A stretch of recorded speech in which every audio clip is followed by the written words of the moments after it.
যত থাক, দেশটা আগে ঠিক হোক, ঠিক হওয়ার পরে তারপরে নির্বাচন শুরু হোক। আর কি করবো? মানে আপনি মনে করেন যে আগে দেশটা ঠিক হোক, তারপরে নির্বাচন হোক, ইউনিসি থাক, দেশটা ঠিক হোক, ইউনিসি থাক আপনি চান?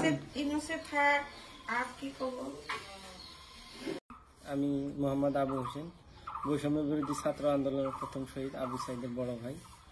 এই বৈষম্য বিরোধী ছাত্র আন্দোলন যেটা শুরু হয়েছিল সেটা কোড়া সংস্কার আন্দোলনকে কেন্দ্র করে পরবর্তীতে এটা দেশ সংস্কার আন্দোলনে পরিণত হয় এবং গণ অভ্যুত্থানের মাধ্যমে স্বৈরাচারী হাসিনার পতন ঘটে।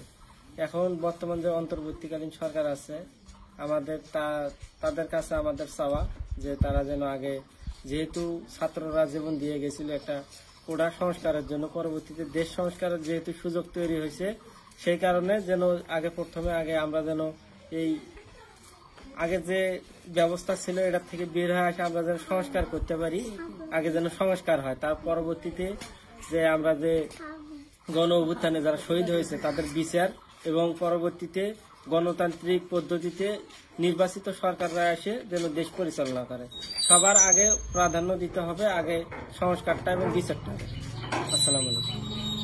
আপনি চান যে ইউনিসি সরকার থাকুক? আমি চাই ওনারা সংস্কার করে দেখ, সংস্কার করে দেওয়ার পর পরবর্তীতে যারা নির্বাচিত সরকার আসবে তারা যেন আগের মতো ওই স্বৈরাচারী প্রক্রিয়া যেন চলে না যায়, তারা যেন এই জনগণের মতামতের প্রাধান্য দিয়ে, জনগণের চাওয়া পাওয়ার প্রাধান্য দিয়ে যেন দেশ পরিচালনা করে। আমি আরেকবার আপনাকে জিজ্ঞেস করবো, আপনি কোনটা আগে চান? আগে কি নির্বাচন চান না আগে সংস্কার চান? আপনার চান কোনটা? আমরা যে ফেসিবাদী সরকারের যে সিস্টেম ছিল এটার আমরা সংস্কার চাই, আগে সংস্কার হোক তারপরে নির্বাচন।